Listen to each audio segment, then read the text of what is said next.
You're listening to the Flyerdelphia Podcast, part of SportsTalkPhilly.com and 97.3 ESPN.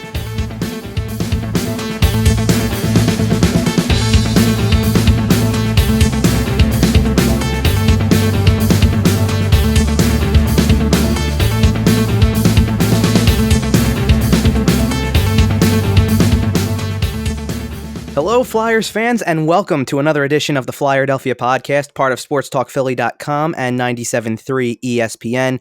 I'm your host, Kevin Durso, joined by Matt Mastrogiovanni. It's been a few months, and we were on a bit of a hiatus, spent a little bit of time retooling this show a bit. Our main goal this upcoming season is to get on a regular schedule, give you much more content throughout the season. So this will be our first of 3 episodes over the summer months, getting you through the draft and free agency, putting a wrap on the offseason, all of that. And then we'll return right before training camp begins around mid-September.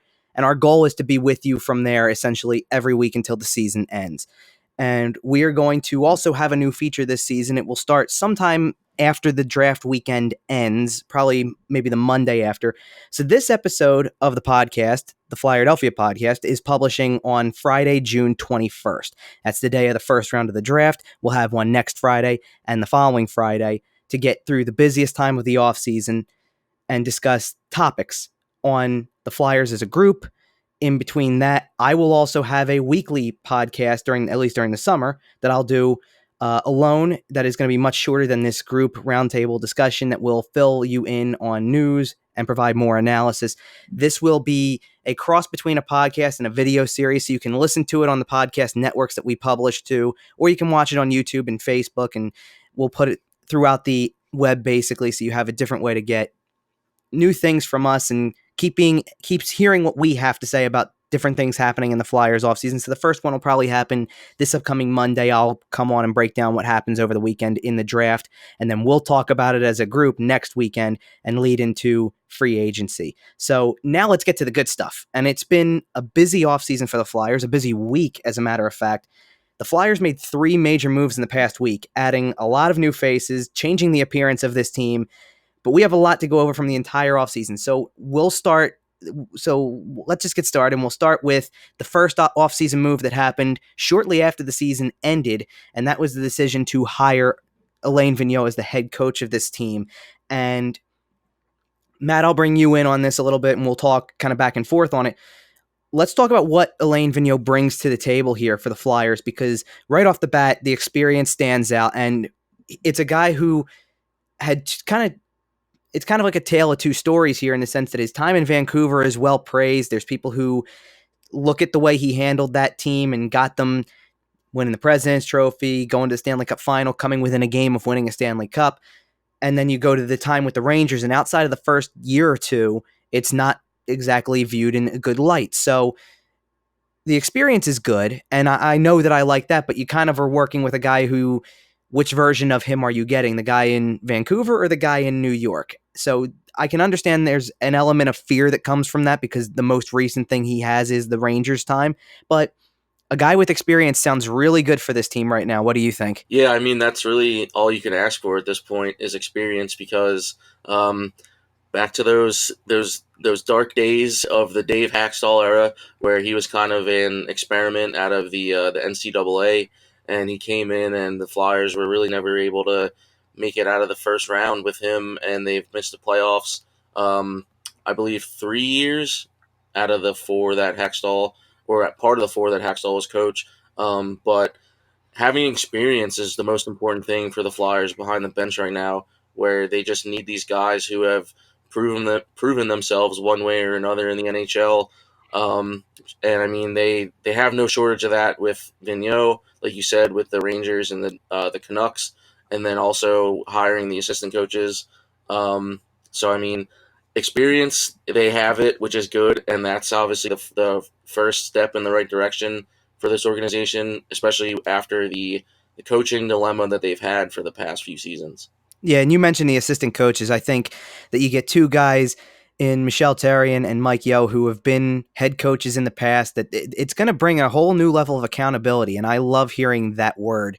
And it was something that we had years ago when Dave Haxtell was hired, it was something that we thought was going to happen then, and it never really seemed to come into play. There was never really any accountability for players making the same mistakes, for playing the same lineup that had players who, a lot of bottom six players filling out bigger roles, and that was always a problem. So to get a guy who definitely is going to establish some accountability within this team and make players have to earn their place and earn their ice time and really keep delivering on a nightly basis. I think that one of the things that kind of stands out, not only with this hiring, but with the roster moves that have been made throughout the past week or so, there's a new sense that what's happened in the past 3-4 years, the on again, off again thing, the slow starts that constantly happen every season, even in the 2 seasons that Dave Haxtell made the playoffs as Flyers head coach, out of the 5 that he was the head coach, it was always a year where they started off with something that put them behind the 8 ball, and they'd have to come back and do really dramatic things just to make the playoffs alone, and they'd kind of be spent by the time the playoffs hit. And I don't think that that's going to be acceptable for anybody anymore. And does that mean it's going to work right away? I don't know, but I certainly think that they're trying to put this together in a way that they'll avoid that slow start in October and be able to look at themselves at Thanksgiving like you're supposed to and be in that playoff position and actually be able to feel like they can finish the job off. That's to me what that says. And obviously there's other questions involved. Is Alain Vigneault the right guy? That's a question that's going to realistically get answered later. But I think experience is certainly the right way to go. I mean, it's going the complete opposite of what Ron Hextall tried to do with bringing in a college coach that had no NHL experience, and obviously it backfired. So is he the right guy? I don't know completely, but I certainly like the idea of having somebody established in place and a guy who's made his system work in and adapt to the way the league changes over the years. He had success in Vancouver, obviously. He got to a Stanley Cup final with the Rangers, too. People forget that. That was that very first year he got to the Stanley Cup final with the Rangers, and that team was looking pretty good down the stretch, and it was just a matter of running into a team that was built really well and had a lot of depth, and that was, LA was really good, obviously, but a lot of those games were close games. I think they lost 3 of those games in overtime. So it's one of those things where he's gotten close before, and if you have the right players and you have some balance, it's going to make a big difference. Yeah, I mean, for as much as the fans want experience, I think they definitely have it now with the quote unquote 3-headed monster behind the bench, because all 3 of the coaches, whether they be assistants or the head coach at this point with the Flyers, have been head coaches in the NHL at one point or another, and they bring a combined over, I would say, probably 1,300 games experience, I think. I may be wrong on that, but they bring a lot of experience is the bottom line. And we saw what a coaching change could do for the Flyers last year when Dave Haxtell was fired. He kind of basically lost the locker room. I feel like that term may get overused, but it was true at that point, where it just seemed like he wasn't able to kind of light a fire under the players and get them going after the poor start they had in October. And pretty much they just kind of stumbled throughout the whole season until they made that late playoff push and obviously fell short again. But I mean, you saw it in the first handful of games when Scott Gordon took over as the interim head coach, where it was a fresh face in the locker room behind the bench, and he kind of basically was like, "Look, guys, like obviously you haven't had a good start to things here, but we can change this and make it a lot better." And they had some good stretches last season with Gordon, but I mean, a guy like Gordon, who just obviously has been in the AHL for a while now, coming up to the NHL is obviously a whole different ball game. But I think now you can't really say that the Flyers have inexperience behind the bench, because they literally, like I said, they have 3 former head coaches and then 1 head coach who's kind of back in the game at this point with the Flyers in Alain Vigneault. So you can't complain about experience at this point with the guys behind the bench. And another thing I will say is that I think the team did the right thing with Ian LaPerriere, kind of making him an eye in the sky guy now, because as a was he penalty kill coach? Yeah.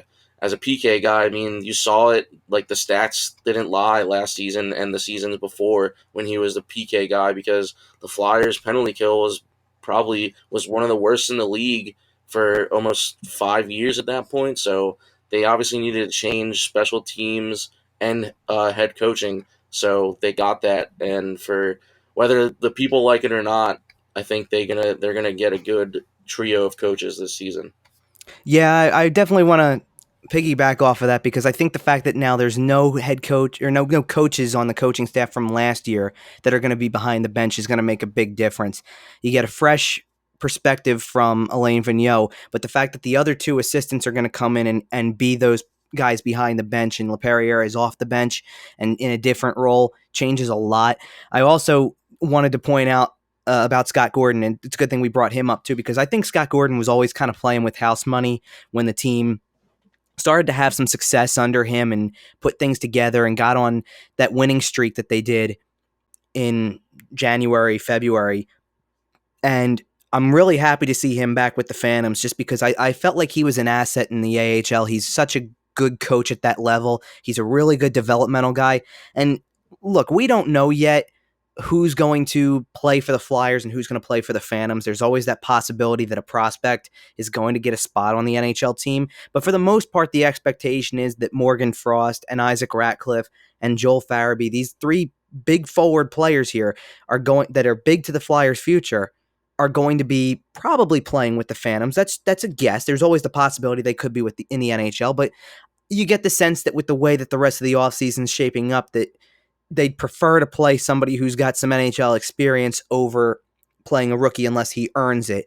But even if not, Farabee's gotten to work with Scott Gordon at development camps. Same thing with Ratcliffe. Same thing with Frost. And these are guys who are going to get used the right way in the minor leagues. They'll get top end minutes because this is what they're there to become. They're there to learn and to get accustomed to the professional game and the professional lifestyle. And you saw what it did for Carter Hart a year ago, where he played half a year, not even as in the AHL, and then makes the jump to the NHL, and there's no looking back now. So I love that Gordon's back with the Phantoms and going to have a big role in the developmental side once again because he's really good at that part of the job. And it would have been a shame to see him snatched up by somebody else who was looking for a head coach.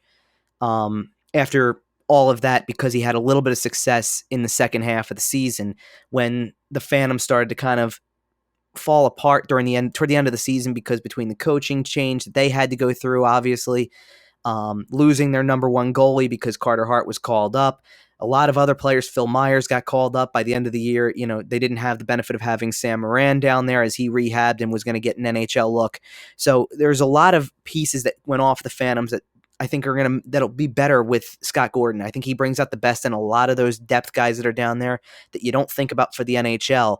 And then you take the guys who you do think about as a possibility for the NHL, even beyond Frost, Farabee, and Ratcliffe, go with German Rubtsov and others like that who are making waves and possibly in the mix to be called up at some point. So all of those guys play a role, and I think that Scott Gordon being in the organization still is a very important thing to have happen at this point. Yeah, I agree, and I mean we've seen before as much as Philadelphia fans might not like it, but I mean those AHL teams are important with those kind of guys. I mean, as much as I might hate to say it, and the fan in me, the Penguins did it pretty much perfectly when they won their back-to-back cups just a few years ago. I mean, prime example of an AHL guy coming up to make a complete difference in the season and in the playoffs is Jake Gensel. He came in from the Wilkes-Barre Scranton Penguins, joined the Pittsburgh Penguins when they were just about to make that playoff run, and then he was basically just lighting it up throughout the playoffs. And I mean, he won 2 cups with them at this point, so. And I mean, even this year with the Blues, their bottom depth guys. I mean, even Jordan Bennington was in the AHL before he came up this season, and got his first win against the Flyers, which was a shutout. And then obviously everyone knows how that all went from here. Them obviously hoisting the Stanley Cup, but it's you can't really emphasize it enough how important those system guys are, and having a guy like Scott Gordon for those guys, and then them transferring up to the NHL is going to make that a lot easier for them, I think. Yeah, and you mentioned a few guys in that who I certainly like watching as well. I mean, look, We all know how everybody feels in Philadelphia about the Penguins, but Jake Gensel is one of my favorite players to watch. I don't like him as much as a chirper, and I don't like that about Sidney Crosby either, but they're talented players. And Gensel terrorized the Flyers in that playoff series a couple years ago, and it doesn't make a difference, though. He's a scoring threat all the time, and it makes him a player to watch every single game. And even Binnington, I think the funny story that you go with Binnington is not only was his first NHL start in Philadelphia, and it was a shutout win that kind of started this whole incredible run to the Stanley Cup this year, but literally a year before that, well, less than a year before his first NHL start, but go back to the previous playoff year, the Phantoms made a really good playoff run. They got to the Eastern Conference Final. They lost to the Toronto Marlies, who ended up winning the Calder Cup last year.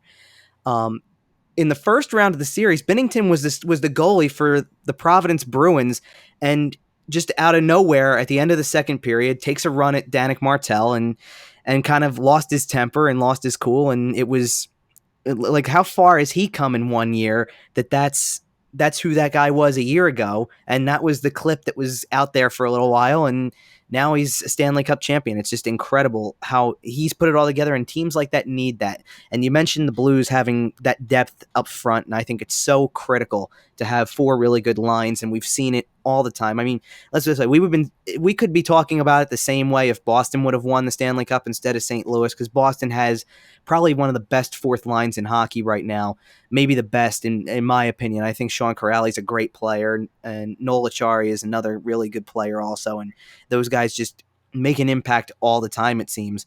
And that's what the Flyers are going to try to do with this offseason a little bit, and you've seen that with the depth a little bit. So let's kind of transition out of the coaching a little bit and get to the meat of the offseason here so far before we get into the NHL Draft preview portion of the show. So the trades that have happened over the course of the offseason, and it really, realistically, it starts and ends with Kevin Hayes, because it started with a trade for Kevin Hayes for the rights to Kevin Hayes as a free agent, a deal made with Winnipeg for a fifth-round pick. That happened on June 3rd, obviously earlier this week.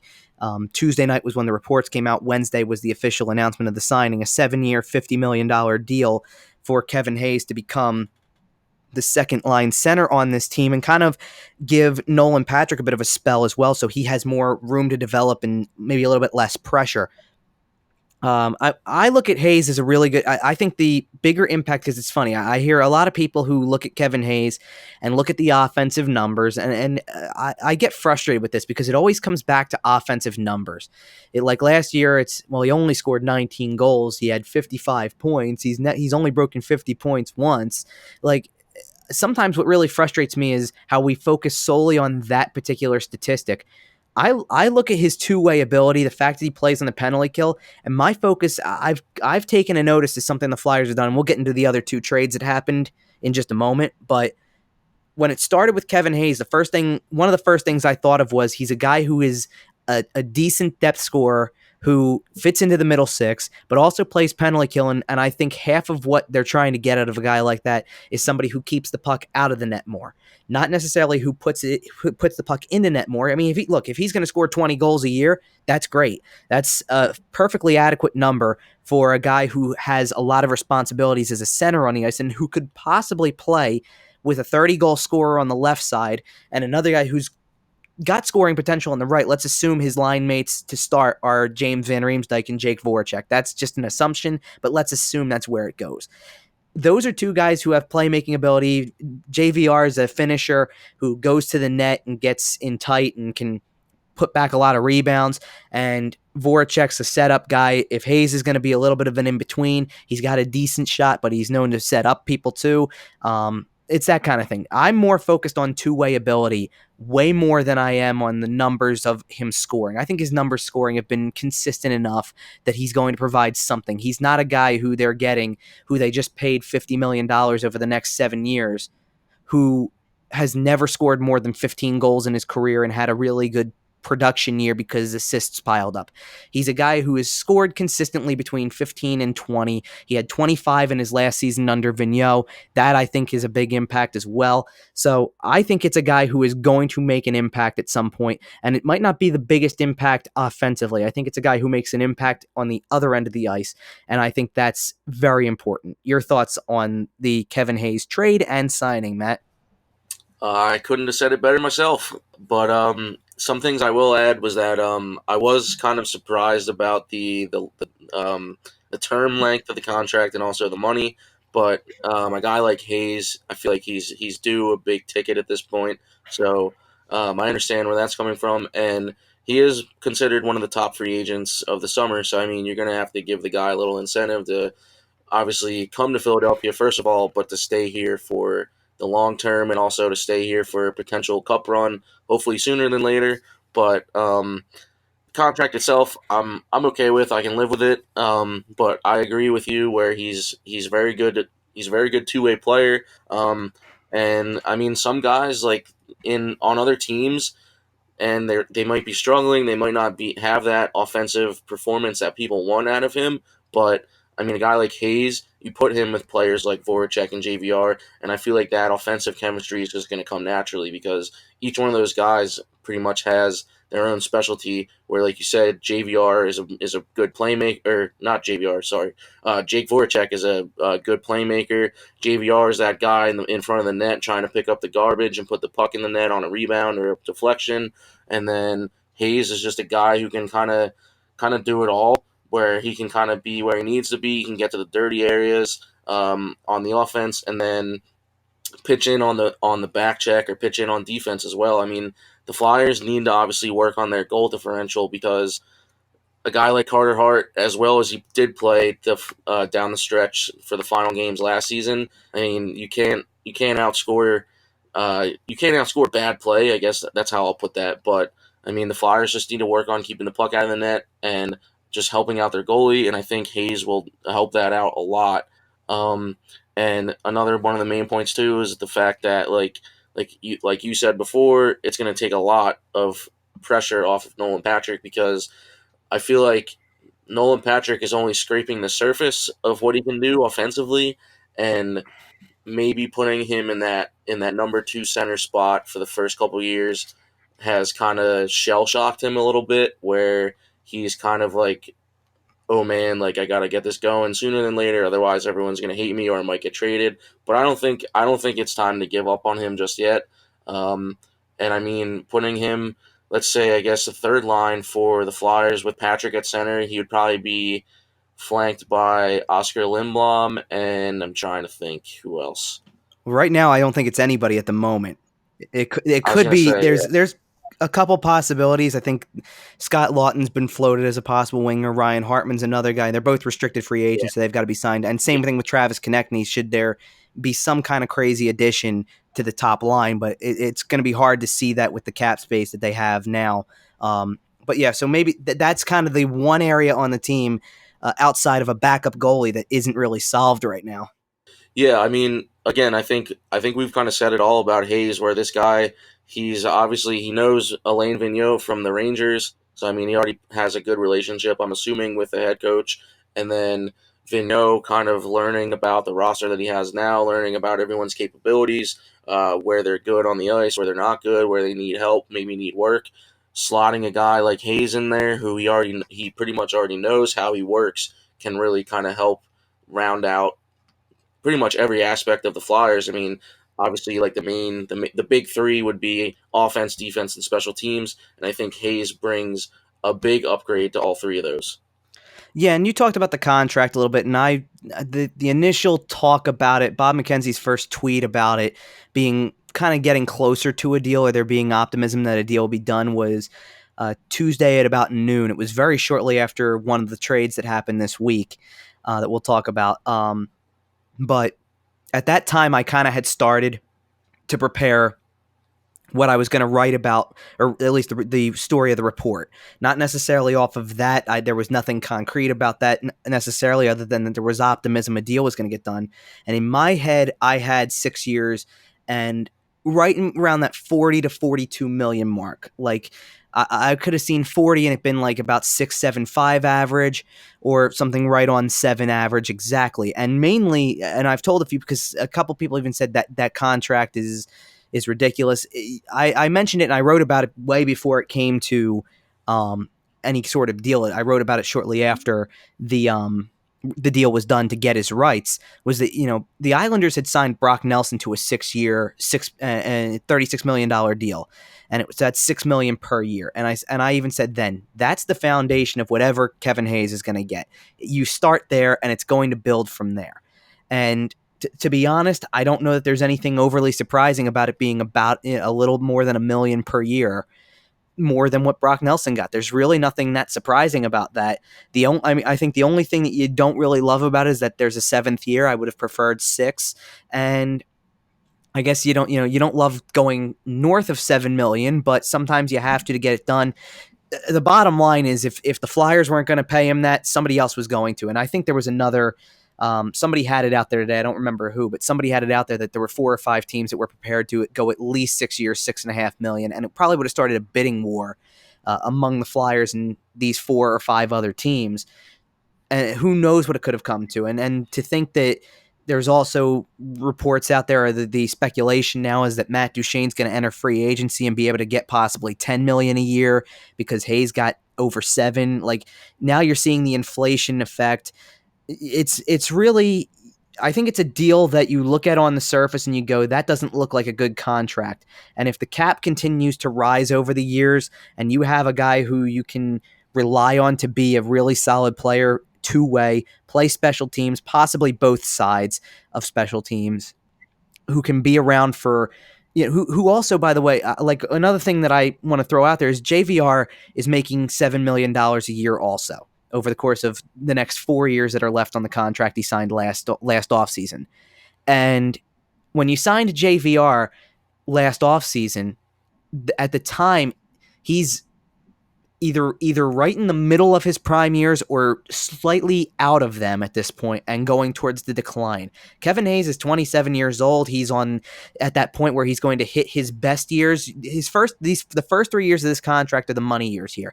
That's going to be the years that prove that this was all worth it. And if he can continue to be a valuable piece in the, say, 3 to 4 after the fact, because you never know how these things go. And obviously after the first 3 years, the full no movement clause is out the window and you move on with the modified, the partial one, and the possibility that you could always get toward the end of the contract, and who knows what happens as you get to that last year.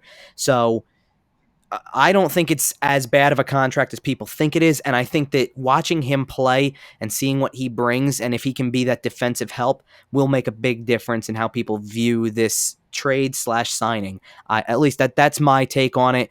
I've seen a lot of people who think that he's overrated, who think that he's getting more than he deserves, and the way I see it, everybody gets more than they deserve, kind of in a sense. That's the way free agency works here. I kind of didn't necessarily agree with Erik Karlsson getting $11.5 million per year just because of his age, and I've even said that's a contract that's an 8-year deal that you're going to hate within the first 5 years, probably because he'll be in his mid-30s. He'll probably not be the same player that you think you're getting at the start of it. You're certainly hoping he recovers from these injuries and comes back and is the dominant defenseman that he was in years past if you're San Jose, but you also have all of these possibilities that what if he continually gets hurt? What if he can't stay healthy? And what if he just eventually starts to lose the ability to be the top end guy and you have $11.5 million of cap space committed to this guy? Those are the deals that really come back to haunt you. And it's not like they spent first line money on a guy who was going to be a second liner. And at the same time, look, your first line center is making half of that or a little more than half of that because that's how the contracts were when he signed his long-term deal years before that. So it plays itself out one way or the other. You're going to pay those guys down the road too. We're going to certainly get a taste of that with the restricted free agents that need to be signed. This is a time to figure out what they're worth now and in the future, kind of make sure you find the good balance of it, because you're probably going to overpay based on what they've done at the start, and you're going to underpay based on what they might become when those contracts hit, if they're longer term, year 5 or 6, who knows. That's at least the take I have on the Kevin Hayes situation and the contract and what he brings to this team. And if you have any extra thoughts, Matt, we can go into those before we get to the other 2 trades.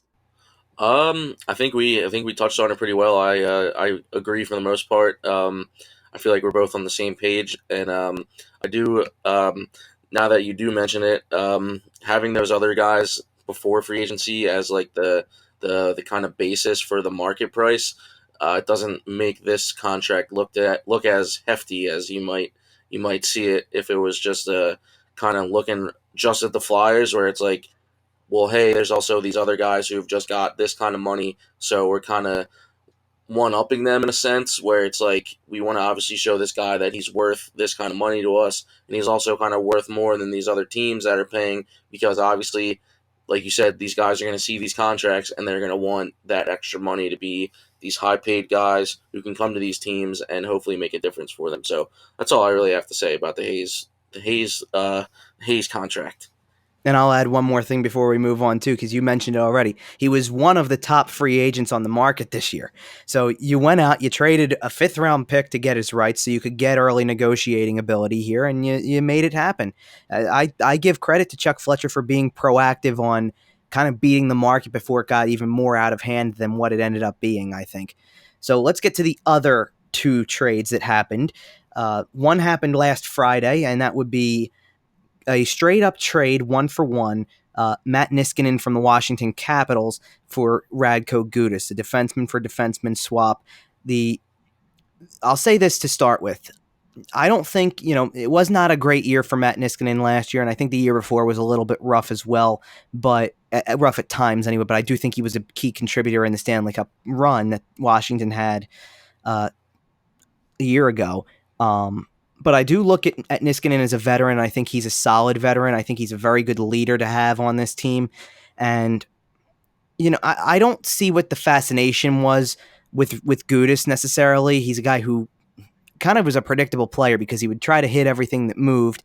He was a protector in front of the net, which is a nice thing to have when you have a rookie goalie. But when it came to the offensive side too, he got the puck and you kind of knew he was going to shoot. It was almost a shock when he didn't shoot. So I look at things like that and I go, I don't see what the big loss is with Gudas. Look, are there other defensemen on this team that I would have rather parted ways with? Possibly. That list is short, I'll tell you that much. I mean, there's not many below Gudas who I would have said that I would have rather been that. I would have been fine going into the season with Gudas too, though. So I think that's the point. But Niskanen's a guy who's going to give you more minutes than Gudas does, and I think more effective minutes, because I don't think that Gudas was first of all, Gudas was definitely not a dual special teams player. I don't even know if I don't think he was the best penalty killer either. So Niskanen's got some experience in that, right? And again, I think it comes back to the trying to keep the puck out of the net more than necessarily how much it goes in the net. It's not all about the numbers, and it's not all about how much offense a guy provides. I think everybody focuses on that way too much. Niskanen's definitely a better player than Gudas is at moving the puck out of the zone and getting zone exits. That's a big thing to me. To have a guy who's a little bit more mobile than that, who isn't going to try to make that kind of play that's a little risky. I think Gudas made a lot of risky plays with the puck last year, as opposed to what he brings in terms of being a big guy who can hit people and be a presence in front of the net. So I think that Niskanen brings that ability I think Niskanen brings two things. He brings an ability to be able to move the puck a little bit better and can play that steady role as a veteran defenseman with some mobility, but also the ability to defend. And I think either of the two guys we're going to talk about, Niskanen and Justin Braun, either of those guys, whoever they play with, is going to allow the other player, whoever their partner is, whether it's Ivan Provorov, Travis Sanheim, Shane Gostisbehere, take your pick, it's going to allow one of those guys, any of those younger players, to have more freedom to do what they do best. Imagine putting, and I don't think it's going to happen this way, but imagine Shane Gostisbehere playing within Matt Niskanen, and Niskanen's going to be the responsible guy who's going to keep an eye on things at the back end, and that allows you to tell Ghost, go, do your thing, be an offensive threat, jump into the play, and go make an impact. And I think when he plays looser like that, he's more effective. I think there's always been something that's been a little bit off with Shane Gostisbehere, even in the good years, because a lot of the good years it was power play success. And I think we wouldn't have noticed anything different about his year last year if the power play success was there. That was the biggest flaw with Shane Gostisbehere's offensive season, was the power play numbers weren't there, and he wasn't taking shots on the power play like he normally did, and he wasn't getting power play assists like he did. And when the power play points steadily went down, you were left with an average showing in point total from the year before because it was all relatively even strength points with the exception of a few power play points that he did get. So I think that could make him more effective, make him more confident as a player offensively again, so he can do those things on the power play, but can activate more at even strength because all of these teams are built with guys who are mobile and essentially become a fourth forward in the right situations. Ghost is perfect for that. So I'd love to see what players like that look like when they've got guys who are much more responsible. It's better than putting a guy like that with, I think the first game of the season last season for the Flyers in Vegas, Gostisbehere was playing with Andrew MacDonald, and you had a pairing that was Radko Gudas and Robert Haig, and it left you with a lot to be desired for the rest of the lineup. And, I think there's a lot of that goes into it, and I think that makes a big difference when you have guys who are more balanced. It finally, the two guys they acquired, Niskanen and Braun, are both right-handed shots. Phil Myers has got a really good shot of being on the team from the very beginning. Gives you 3 right-handed defensemen, 3 left-handed defensemen you can slot in, and it gives balance to your defensive core. I don't think there's much to dislike about it. I think the only thing that I didn't like about the trade for Niskanen was that he is coming off of a bit of a down year, so it is a little bit of a risk on the player, but you're hoping the player bounces back with new year, different offseason for him than playing into the Stanley Cup final, playing into June like Washington did the year before. And the fact that they kept some of the money, that they ate some of the cap hit on Radko Gudas. I would not have retained money on that salary knowing you were picking up a bigger salary with Niskanen. But otherwise, I don't think that the player is a downgrade. I don't know that the player is an upgrade just yet, but I'm more than willing to give the guy a shot to be an upgrade, especially if he's going to play 20 minutes a night. Yeah, I mean, I can't really say much that hasn't already been said, but I will say one thing is that I think if Niskanen isn't an upgrade from Gudas, I think it's a bit of an upgrade from, and I'm sure we'll touch on this, an upgrade from Andrew MacDonald, at least in the veteran presence side of things. But for me, with the Niskanen trade, I think I like it. It's nothing like too flashy. It's more of like a kind of like, hey, let's shore up our blue line here for the Flyers, and obviously add a more mobile guy, because Gudas was a guy, I feel like he was more of a fan favorite than kind of like a skill guy. There were times where he would seem clunky on the ice, where he's obviously not the fastest skater, not the most mobile. Obviously, he's a big body, but sometimes he would obviously try and go for the body instead of the puck, which would hurt the Flyers in the long run of the game. But I think bringing on Niskanen is another kind of win now trade for the Flyers, where they're trying to bring on these guys that will mix and balance well on and off the ice with the number of young defensemen that the Flyers have in Ghost, in Phil Myers, in even Sam Morin if he gets more time this season. Who else? Provorov. So, I mean, those guys are all, I think, going to benefit from a guy like Niskanen, where you have this guy who not only does he have the game experience, but he has the playoff experience come time that hopefully the Flyers can make the postseason this upcoming season, where he'll have that knowledge, that know-how to go through a grueling process like the Stanley Cup playoffs. But I won't get too ahead of myself with that, obviously. But I like it, and I am in agreement that I'm not a fan of the salary retention, but I guess it's just something that you got to do at that point. I'm sure it's just part of the deal. But as a trade in itself, with the salary aside, I think it's a good trade. And I think the short-term value of it is a big thing too. Niskanen's not a guy who they're getting who has a crazy amount of years left on his contract. He's got 2 years left on his contract. I think that's legitimate enough that you're still allowing for, again, maybe you're allowing for some of these younger guys to have a little bit less pressure. I think a guy like Travis Sanheim's a guy who comes to mind when you think about what Niskanen could do for him to be a veteran, to be a mentor type of guy, and to allow for Sanheim to be able to grow more into his game. Let's face it, Sanheim wasn't a rookie last year per se, but he's got basically a year and a half of NHL experience. That's the way I like to look at it. And if that's what he's got right now, then he's still needs to grow a little bit into whatever role he is. It's very much to me, because everybody seems to have Sanheim on the second pairing, and I don't disagree with that at all. It's just, again, there's responsibility goes into that, and I think the Flyers really jumped the gun with Nolan Patrick in assuming that he was going to fit perfectly into the second line center role, and that's why Kevin Hayes is here. It gives Nolan Patrick a chance to take a step back. It's nothing against him personally. It's you grow, take some of the pressure off of having to play perfect two-way hockey all the time as a second line center, playing against top six players on the opposition, and you get the chance now to take a step back. They can match them up differently now if they have to. You can still put Sean Couturier out against their top line. That's how you've got to kind of fluctuate it here. So I like Niskanen as a veteran player who can possibly help some of them go along. And I felt the same way about Justin Braun too.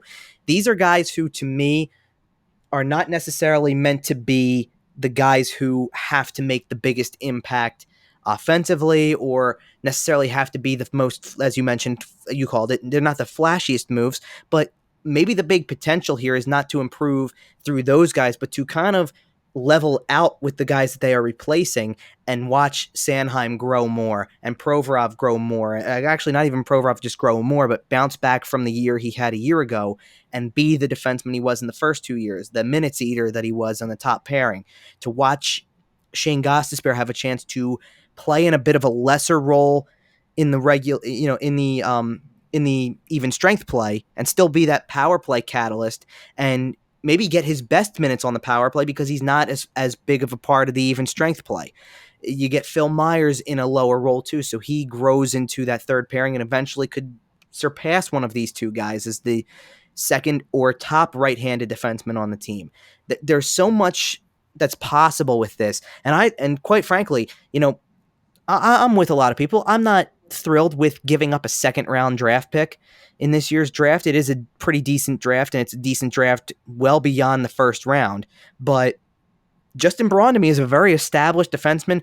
Anybody, or not anybody, but a lot of people from San Jose who are San Jose Shark fans who were responding to the trade happening or anything like that, love what he brings to the table, because he's not necessarily the offensive flashy guy, and he doesn't have to be. San Jose's got Brent Burns and Erik Karlsson and Marc-Edouard Vlasic, and they've got enough guys who can do that side a little bit. Braun was always going to be the stay-at-home guy who could really provide a good amount of stability on the blue line. And I think that that's a great thing for this team, to be able to be a stable team on the blue line and to cut down on the amount of mistakes and breakdowns that happen in their own zone. I think that was more of a problem last year than necessarily being able to score. This team topped out at roughly, I think they averaged 18th in the league in goals scored per game. And that's right in the middle. It's average. It's not great, and it's not among the top playoff teams by any stretch. But if you're in the middle of the pack, then you're probably close enough to being able to gain 3 spots, 5 spots, something like that gets you into that discussion a little bit more. In goals allowed per game, this team was third from the bottom. So that's a problem area where you can't be giving up 3.5 goals per game like they were and expect to come away winning a lot of games. It just doesn't happen. So better play in the defensive zone seems to have been a priority. And not only did you get 2 defensemen who are veterans who seem to take care of things in their own end for the most part, but like we said with Kevin Hayes, you got a forward who's got that mindset too. So I'm thinking this is all good for the defensive side, and that might help this team be better than what people think, even though the offensive numbers for all 3 of these guys aren't necessarily great. I don't think that makes them I think a lot of people call them bad players at this point. I don't think it makes them bad players. I think it just makes them solid veteran players who can make a difference. Yep. One thing I will say about Justin Braun is the fact that, he's a guy where before he came to the Flyers the other day, you don't really hear much about him, but that can also be a good thing, where it's like he plays the game soundly, he plays it right, and he may not, again, be the flashiest of players, but he does his job, and he, like you said, can be a catalyst for these younger guys in the Flyers to help them grow, to help them get better, to give them confidence is the biggest thing, because I feel like the thing that was kind of nagging Gostisbehere all season last year might have been confidence, where like you could kind of tell he was pressing to kind of like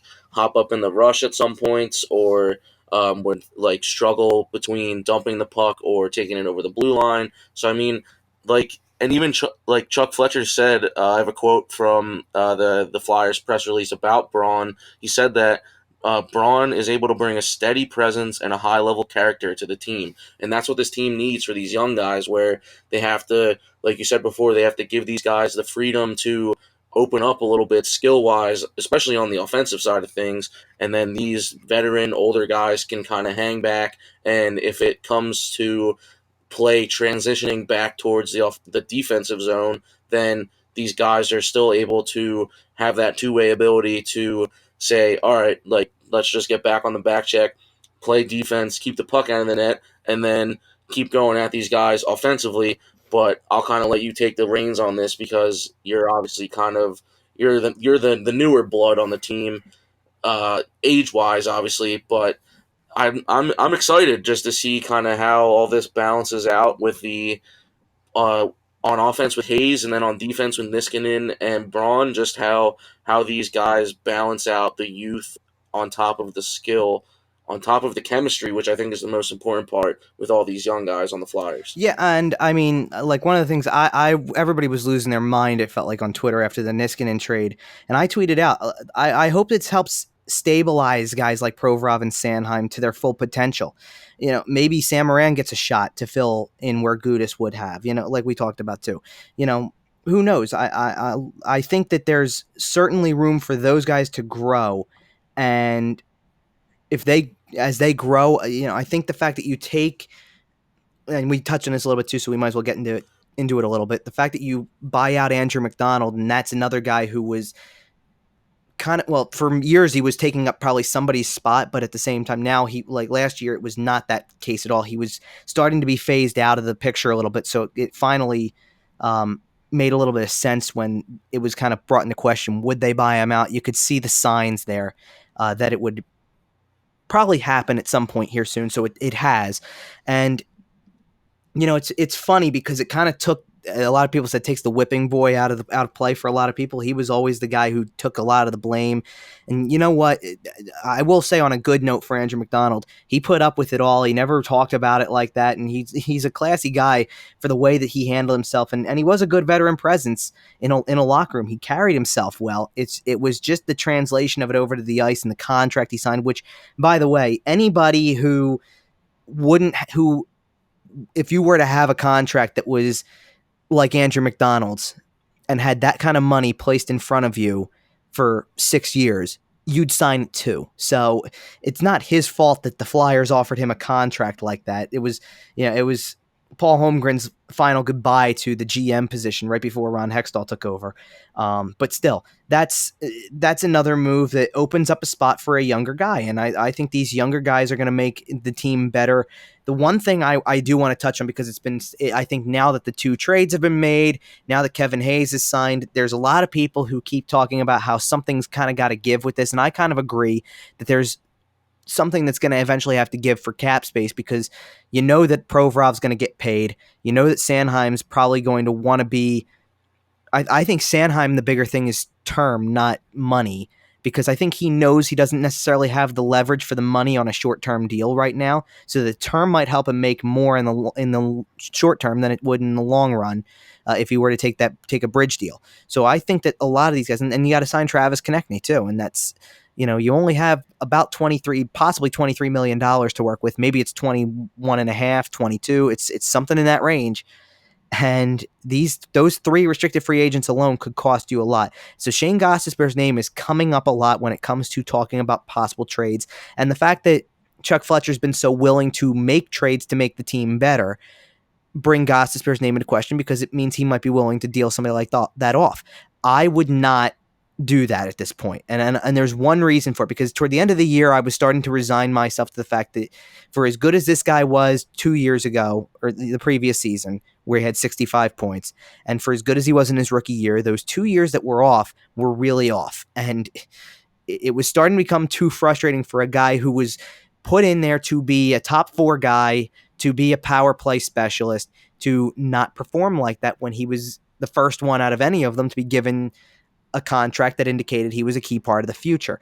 The biggest reason I wouldn't do it is because you're starting over. You've got a new head coach who's going to use him differently. Your power play might look different.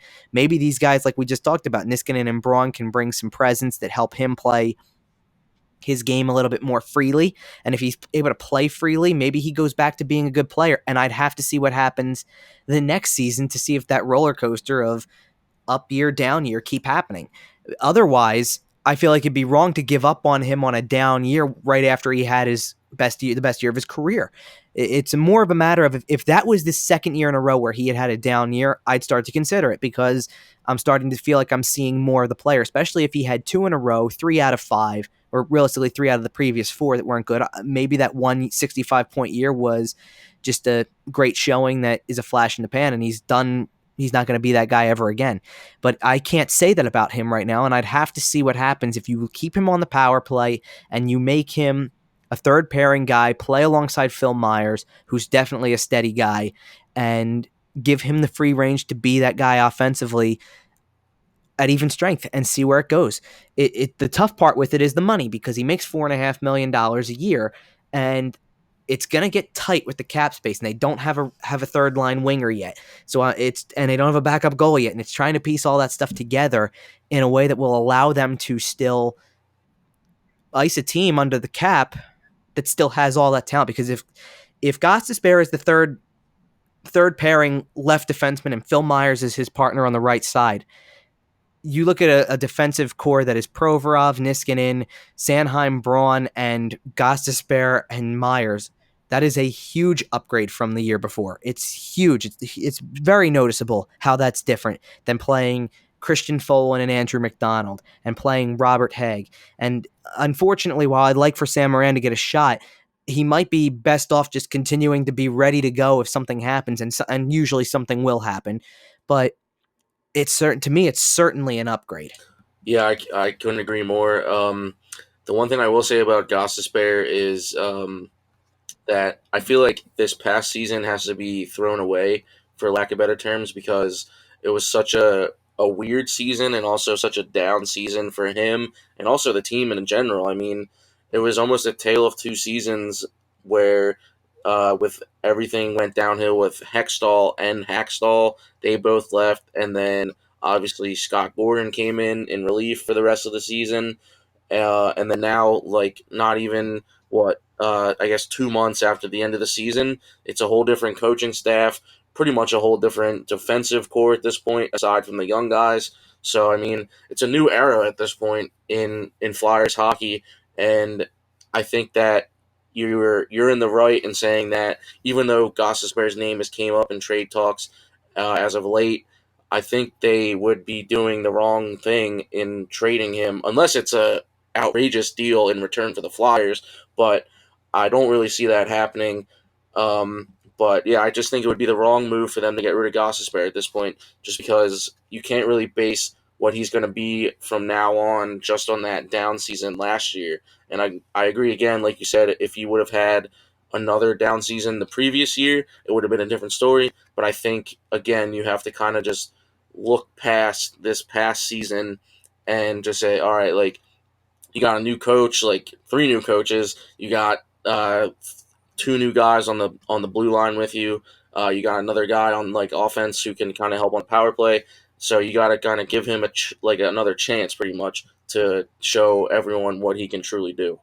All right, well, let's shift gears and get into the preview of the NHL Draft here, because that's coming up this weekend, and there's a lot of things to kind of go over with it. Mainly the first round we'll talk about more than anything, but the Flyers have the 11th overall pick, and I find it hard to believe they'll trade the pick.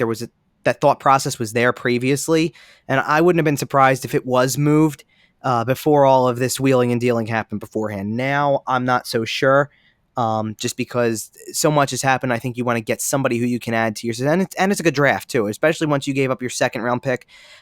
I think it would be very foolish to trade the first round pick away and essentially put everything on hold until the third round. 11th overall pick, there's a number of players, and the perspective I have on the draft anyway is that after the first 2 consensus first 2 picks, it's pretty wide open from there. So you have Jack Hughes and you have Capo Caco, and from there, it's wide open, and there's a lot of possibilities. I know there's a few guys who I'm interested in who, I mean, if I'm going to be honest about it, I would sit there and say you hope that they're available at 11. I don't know that they will be, but there are a few guys who I think will be there at 11 who you can take. So I'll ask you first, Matt. Who in your mind is somebody out there who, or a few players out there who you think are good for the Flyers at 11th overall? So I've been taking a look at the mock drafts and all that kind of stuff these past few days with NHL.com. Pretty much, I mean, any of the outlets are going to have those mock drafts, the analysis, all that stuff. But I do have, let's see, I have four guys who I was kind of looking at who would be borderline 11th picks, just because, again, like you said, it's pretty wide open after the first two picks. But the first guy I have is defenseman, and everyone will have to excuse me if I say these names incorrectly, but the first one I have is defenseman Moritz Seider, I believe, and he's a 6'3", 208-pound guy. From what I read about him, he played this past World Championships with Germany, I believe, but I feel like he's comparable to a guy like Sam Morin, where he's a big body on the defensive end of things. But I did read that he's still a guy who needs to develop physically, obviously probably bulk up and then just get quicker, kind of get used to the professional pace of hockey, all that kind of stuff. But he's the first guy that I came across. Another guy is another defenseman, Philip Broberg. I couldn't find too much about him, but what I did find was that he's more of an offensive defenseman who is kind of able to play in all areas of the ice, whether it be the neutral zone, the defensive zone, or the offensive zone. So he seems like a well-rounded guy. Next, I have Matthew Boldy, a forward, who I'm blanking on the author's name at this point, but one of the analysts for NHL.com, I quoted him saying that he has the ideal playing style for the Flyers and a no-quit / relentless forecheck, which obviously you need that type of play in this day and age in the NHL, so that's another option for them. I saved the most difficult name for last, I feel like, but Vasily Podkolzin, I believe is how you pronounce that. But he's also he's a forward. He's another guy. I mean, like a lot of these guys, he's got work to do, but from what I've read about him, he's got good potential for maybe like a 2-3 year wait for the big leagues. And then actually I have one more, sorry. But this is probably a guy who I think is one of those, like you said, that you hope is still around. In my opinion, is Peyton Krebs. He's a center. I believe he comes from the WHL. I'm blanking on what team, but I read that he's actually coming off of Achilles surgery just a couple weeks ago, and they're saying that he should be good to go for training camps, and he can also be one of those guys, maybe kind of like a Kevin Hayes, where he can be a viable depth center for a lot of teams or whichever team he gets drafted by. So those are the guys that I'm going to keep an eye on personally. I will touch on one thing that I have just a general opinion on the draft compared to the current state of the Flyers, but I'll let you take away what you have in mind for what's coming up. Yeah, well, I've taken a lot of consideration into this. I've been doing on sportstalkphilly.com. I had for the past few days, Monday, Tuesday, and Wednesday, I believe, was when I did look at centers available, wingers available, and defensemen available. And I listed multiple in each one. I think there was a lot of centers. I think there were seven, maybe I think it was 7 centers, 5 wingers, and 5 defensemen that I listed in there. And I left out there were specific people I left out on purpose. Because they're not going to be, in my mind, they're not going to be available. So obviously, we're not going to include Jack Hughes. We're not going to include Capo Caco. I didn't include. There's a couple others that I didn't include in my rankings either. Didn't include Bowen Byram. I think I started with Alex Turcotte and went down, and I don't think Turcotte's going to be there either. I didn't even put him in my list of 5 targets that'll go up on sportstalkphilly.com on draft day in the morning. So you can look forward to that if while you're listening to the podcast, you can read that actually. But anyway, So as much as you'd like for one of those types of guys to be there, I started with Krebs also. And the reason being that I've seen a lot of things that show him anywhere between, say, 7th overall and maybe 14th. And I think that the Achilles injury that he's going to be recovering from, while he's expected to be ready for training camps, I think it could scare some teams off. I don't think teams like to hear about guys who have had any kind of injury and had to have have some sort of recovery ahead of them. It would almost, I mean, let's put it this way. The other thing it would do is it would certainly keep this player off the ice for any developmental camps that happen over the summer. So that's something that comes into mind. That being said, with Krebs, there's a lot of, center prospects that get taken over the years. He's got a good compete level. He's a lot of talent. He could be a bit of a risk or a project guy, but at the same time, if he slips to 11, I don't know that he was going to be there to begin with. So he might be worth the risk between the injury and the potential level. He's got a lot of good elements to his game. He's got playmaking ability. He's got good vision. He's got a decent shot, and he competes hard. And I think it's just a matter of everything I've read on him, it's a matter of consistency. And I think that can come with maturity, and it'll come with time, and he'll continue to grow. So he's one guy I have on there. I also had Boldy on the list as well. The Flyers have been linked to him in a few mock drafts that I've seen also, and it would certainly be a good fit. Solid winger, good all-around game, good skater, passes well, protects the puck well, can score. Like, I don't know if there's too much there's not much you can't say about him right now. And I think the thing about him that's really impressive is there's not many players in the draft this year who have the combined size, speed, and skill that Boldy does. So he's got the potential if he puts it all together. There's people who are saying he's got top line playmaker potential, but I think at minimum he's a top 6 quality player that could be available. And I don't know he's going to come out of the top 10, but if he does, I'd have a hard time passing up on him as well. I also had Podkolzin on my list as well, and it's interesting because Podkolzin's a guy who I've been hearing for a long time.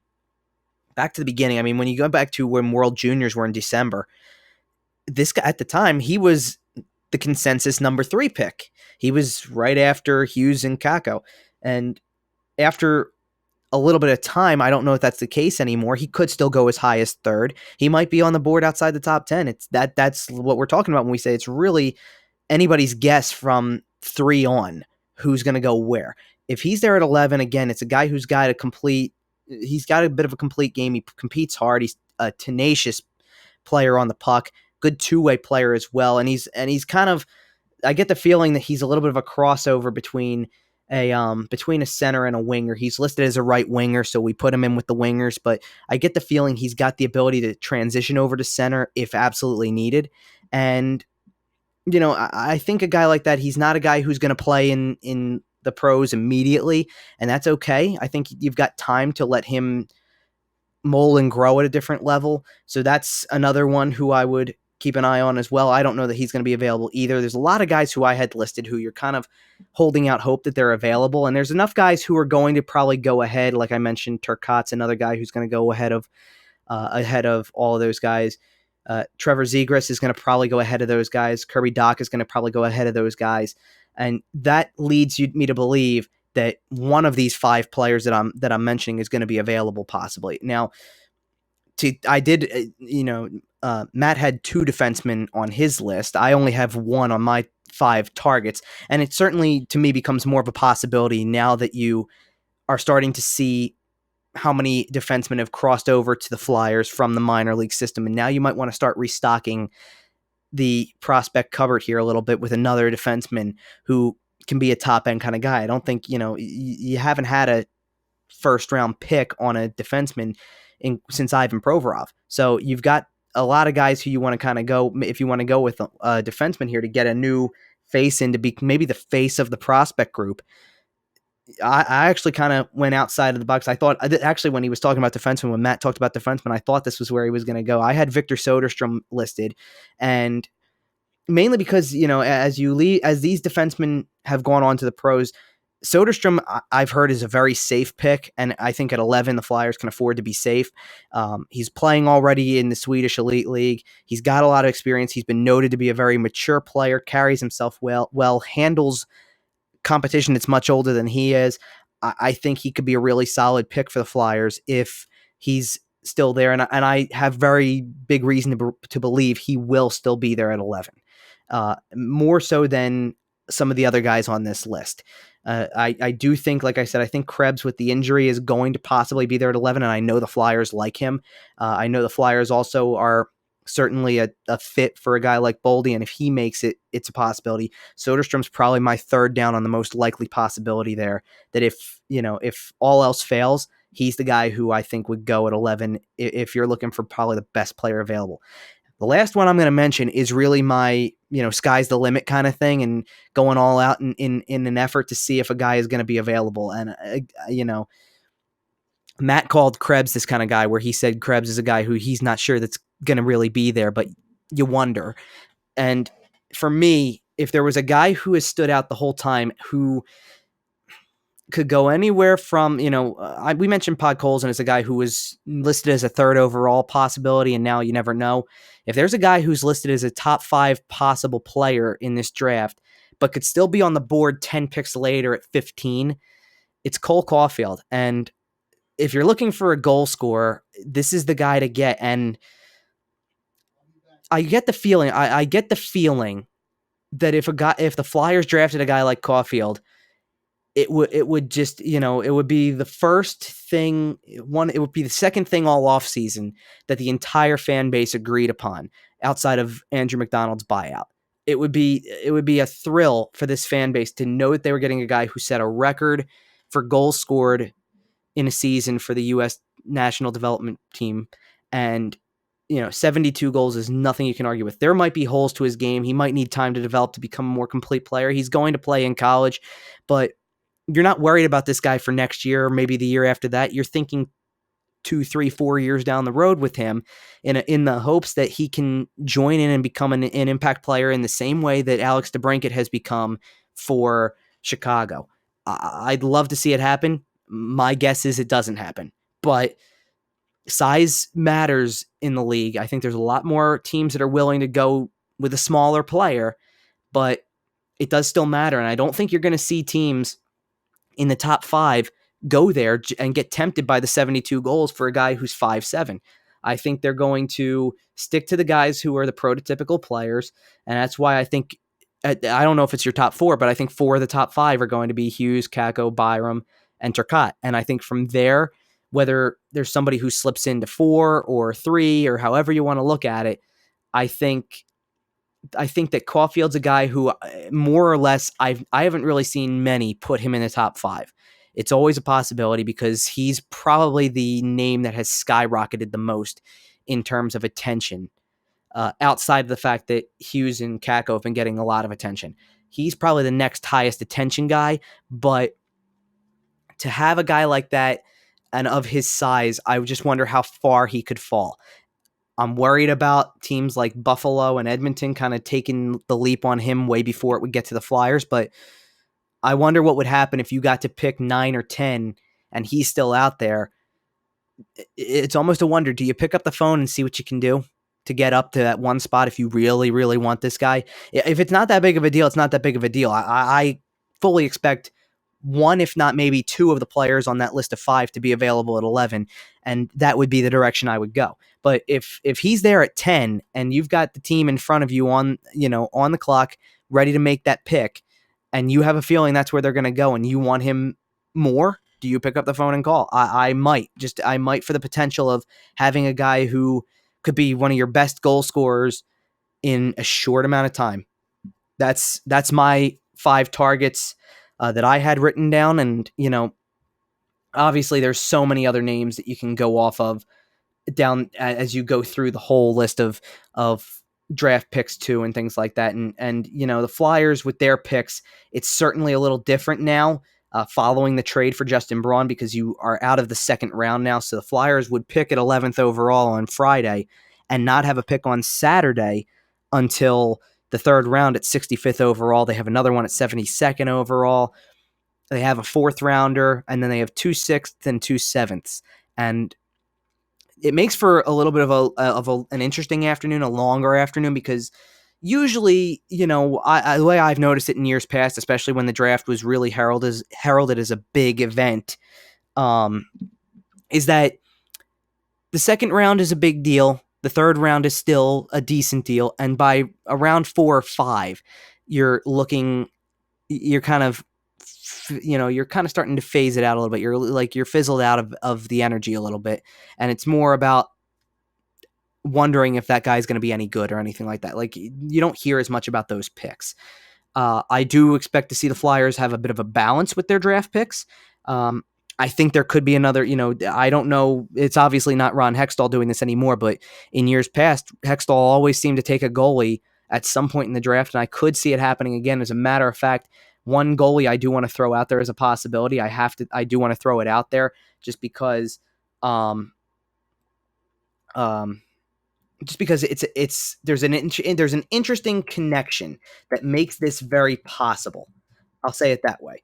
And think of this pick as either their second, third round pick is a possibility, or the fourth rounder, something in the middle of the draft, though, for sure.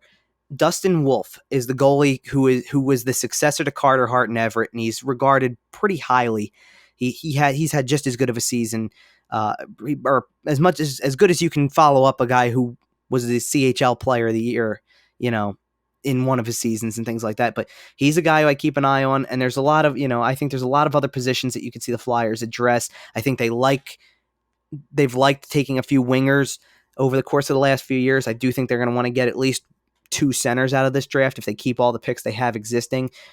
I think it's going to be safe to say that they take at least 2 defensemen also at some point. So figure 2 centers, 2 defensemen, 1 goalie, and that still leaves you with 2 additional picks outside, and the first round pick to do kind of whatever with, whether you go wingers in that spot or, whether one of those early picks is your center or your defenseman or whatever. So it could be an interesting weekend because there's going to be a lot going on. Obviously, Fletcher's been very aggressive with the trade market, and trades happen a lot at the draft because of the fact that everybody's in the same place, and it makes it easy to have discussions. So we'll certainly see what happens, but if anything's going to happen, it's going to happen either on Friday night or it's going to happen early Saturday, and we'll see if anything kind of comes from that.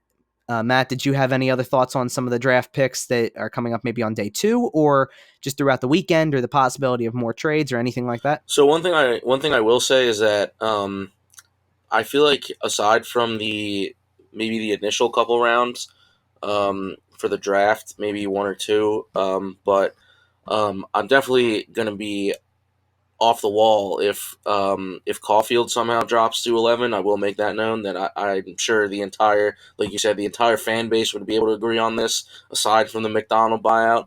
But I think really from the first pick at number 11, I feel like this is kind of going to be a little bit of like a restocking for the Flyers. So I feel like draft wise, these guys that they pick, I'm sure are going to be viable options for the future, but I feel like the fan base as a whole at this point is a lot more worried about the upcoming season as opposed to maybe 2-3 years down the road, because obviously the fan base, and I'm sure myself and you as well, are hungry for this team to succeed for once, because obviously we've seen they've kind of become complacent in their borderline mediocrity for the past almost 10 years now, since that Stanley Cup final run.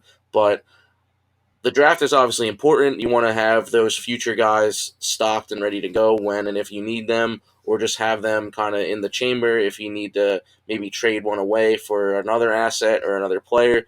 But I am interested to see how this weekend unfolds with the draft, and also I just have like a little bit of a gut feeling that Fletcher is going to maybe make a splash, whether it's going to be to try and trade up, like you said, for a guy like Caulfield if he's still there, come maybe 1 or 2 picks before the Flyers at number 11. But something is just kind of telling me like Fletcher, again, like you said, has been aggressive already this offseason, and I wouldn't be surprised to see that trend continue at the draft, because all the GMs are there, so all he's got to do is pick up the phone or even walk a few steps over to someone else and be like, hey, let's try and make a deal here for something to either free up cap space or bring in a backup goalie. I will say maybe a 1B goalie, because a backup goalie is kind of something that's phasing out of the league at this point, where it's like you have more of a tandem instead of like, oh, like this guy's coming in.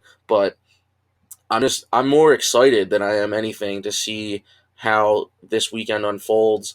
And then the next step, obviously, after the draft is free agency come July 1st. We'll have to see where the team is at that point with cap space and what their needs are at that point still. But I will say I think that these next couple days are going to be very interesting, and I'm excited to see how it all unfolds. I am in total agreement. I think that these next few days are going to define what this team looks like come October, kind of at this point. It's going to be interesting to see how they approach draft weekend, how they try to free up any additional space. I'd be interested to see if they somehow, find a way to make a deal with one of their restricted free agents right around this time too, to try to figure out what kind of space they'll have going into the beginning of July and free agency, if there's anything that they can do in that respect. Other than that, I'm just curious to see if anything else, it's been really kind of a loose cannon of sorts with Chuck Fletcher, where he's willing to make trades, and this is a time when stuff kind of happens and it can be crazy stuff. So I have a weird sense, like you do, that there could be something big brewing. I don't know that there needs to be at this point, because I don't want to, if there's something big brewing, I would rather it be somebody on this core group who's been around for a while, who you feel like you know what they are, and it makes an upgrade in a different way, as opposed to, because the guy who I keep thinking of, if I feel like someone's going to be traded to free up cap space, is Gostisbehere, and I've really turned against that because of the fact that he's coming off of a down year, new coach, new system, probably better partners on defense, much more balanced partners for sure, and I'd like to see what that's like for a year before I decide, give up on him. As for anybody else, though, I mean, I don't know where it's going to go. There's not a lot of guys that you can feel like you can trade. I certainly would like to see, because a lot of people talk about Van Riemsdyk as a trade possibility because you don't want, of whatever with the contract, things like that. I don't know that I want to see him traded after he missed a chunk of the year last year and still almost put up 30 goals. I like that idea too. So maybe Voracek's a guy that's being out there talked about. The perception I get is that there's really just not much going on right this moment, and the draft changes things really quickly. So after all the activity at the beginning of the week, I think right now Chuck Fletcher's in a holding pattern, trying to get a feel for everything going into the draft. And it could be an interesting week in terms of the players they add through the draft. It could be an interesting weekend with the possibility of any other trades, signings from internal signings, and the build up to free agency. And we'll be, like I said, we'll be back on the following week to be able to put a wrap on the draft, to talk about anything else that may happen in terms of trades or anything like that. And it might really be a crazy weekend, another whirlwind of a weekend, and we'll see how that goes for sure. So with that, we're going to wrap things up for the week. That's going to do it for this episode of the Flyerdelphia Podcast. We want to thank everyone for listening. Be sure to subscribe to the Flyerdelphia Podcast. We're on iTunes, Google Play, Stitcher, and Spotify. Subscribe to the YouTube channel as well. You can listen to the podcast through that. Also, remember to check us out on SoundCloud as part of the Sports Talk Philly Podcast Network.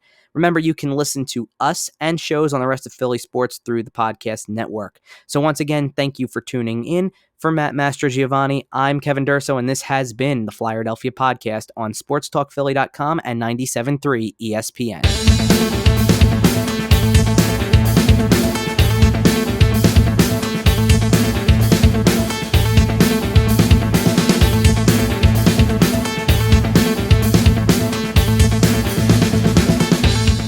You have been listening to another episode of the Flyerdelphia Podcast, part of sportstalkphilly.com and 97.3 ESPN.